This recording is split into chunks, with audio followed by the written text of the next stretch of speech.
and gents, everything we've seen outside of it. I'm Sophia and welcome back to a new video. Today we're just gonna do my November TBR, and November is gonna be the last month to read fall books. I know my room will be fully decorated for Christmas, but in my head it's just like September, October, November. December, January, February is like winter books, so then I'm gonna do all my Christmas books. But now it's a proper mix of everything just because I want to read these books soon, kind of before the end of the year. Nothing exciting is happening in November. Actually, that's such a lie. I'm going to England twice for open days and have my Dutch oral, so that's kind of scary. First of all, I want to continue the Shadow Me series.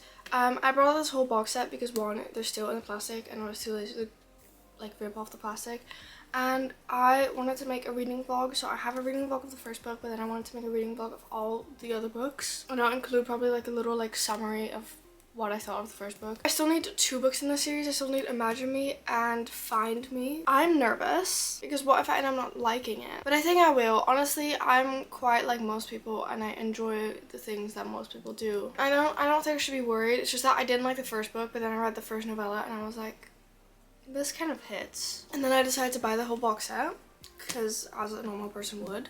I wanted to do this sometime in November. I wanted to film this video.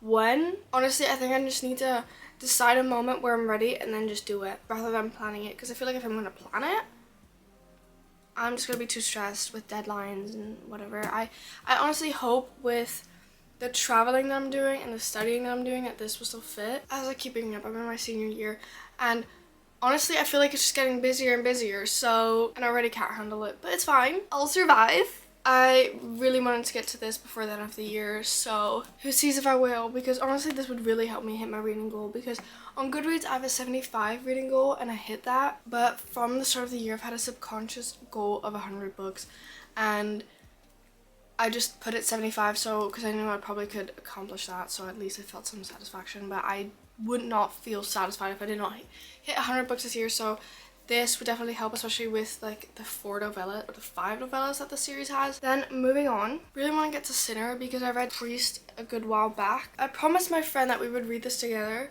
but we just still haven't done it, and I'm actually going and saying that I'm just going to put it on my TBR now to make sure that we do it, because apparently this is better than Priest. And Priest, it was a 3-star. Like the smut was really good, but like the plot was just boring. So I hope that this one has a bit more plot. Yeah, he is an atheist and I think he falls in love with a nun. Oh my god, and it's his best friend's little sister. That's kind of delish though. This just made me a bit more excited for this book because I did not know much about it. Like I just knew it was like this guy falling in love with a nun, but best friend's little sister. I haven't read the novella in between Priest and Sinner, so I might just read it on my Kindle. The next book that I want to read is The Prisoner by B.A. Paris. So this month, October, I read another B.A. Paris book. The first B.A. Paris book I ever read, I've only read 2, but still. It was my favorite book for a really, really long time. I don't know what I consider my favorite book now, to be honest, but it made me want to read all of her books. Like, I'll talk more in depth about it, obviously, next week in my October wrap-up.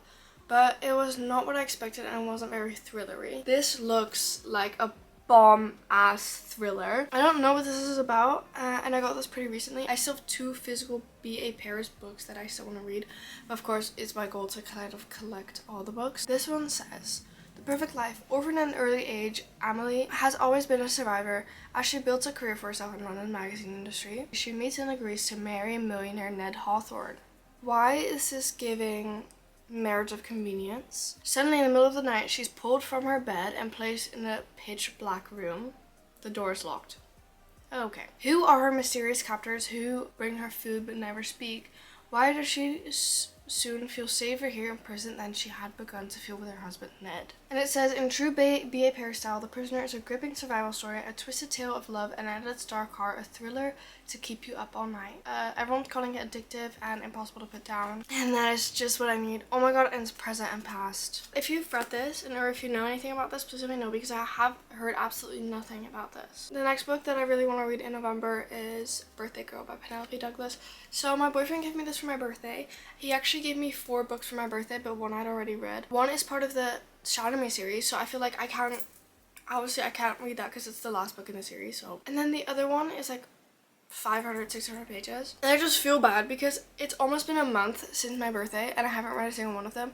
And it's not like I don't want to, it's just like all romance, and this whole month I just haven't really felt like romance. I always thought that Birthday Girl was just pure smut, but apparently it has a pretty good story and people have been like, they got really attached to these characters. I think it's gonna be more than just a smutty little book. I think it has a good smut to plot ratio, and I think it's gonna hit me. I mean, honestly, Credence made me cry, so honestly I should not underestimate Babe. I've been wanting to read this for so long because I read Credence first, then I read Punk 57, and I feel like Birthday Girl is the next most popular book. Obviously, I really want to read the Devil's Night series, but like each book is like 20 euros each on Amazon, so every day I'm just checking if it's gone down in price.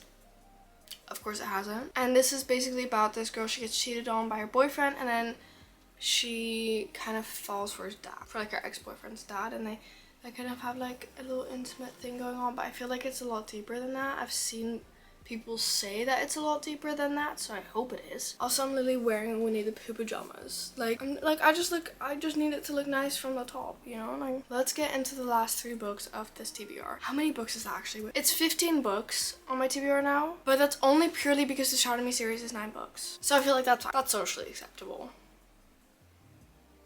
Will I finish that? Would be kind of a miracle if I did, honestly, though. Probably not, but half of these books I do really want to read. Okay, then I really want to read before the end of November The Dead Romantics. I actually didn't know that this was like a proper fall book, but then I saw everyone include this on their fall TBR, and I was like, okay, I felt like I'm missing out. This author also wrote The 7-Year Slip, and that one I've just seen everywhere. Like, I feel people have just been giving it 5 stars. Like, every single person I've seen has given it 5 stars. So I was a bit thrown off because I heard that it's about a girl falling in love with a ghost. Like, she can see ghosts and she falls in love with them, and I thought it was cute, but I thought it wasn't something for me.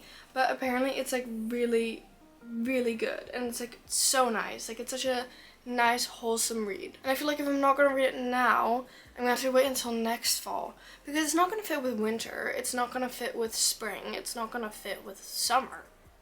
So I kind of have to read this like right now after this video. I really hope that this will do its justice, and please let me know.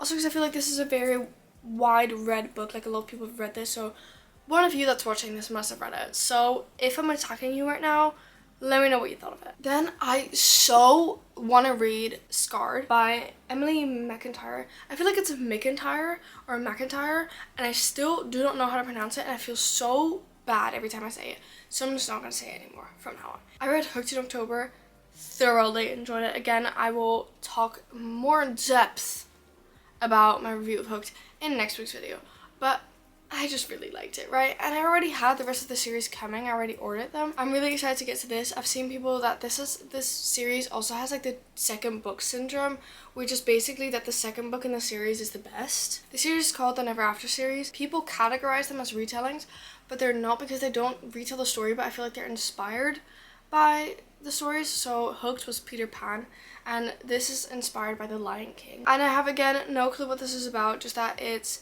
inspired by The Lion King. And I mean, I thought I was aware and I knew what was going to happen in Hooked, but I didn't at all, and I was completely caught off guard. Then the last book of the CBR, you guys are going to be so hyped and pumped, okay? I'm hyped and pumped. Maybe you guys aren't as hyped and pumped as me. But I really want to read Powerless by Lauren Roberts. Everyone and their mom has been reading this, and apparently it's so good. Everyone, I've seen so many people say, like, I'm on page 7, and it's like, I'm gonna stay up all night to finish this.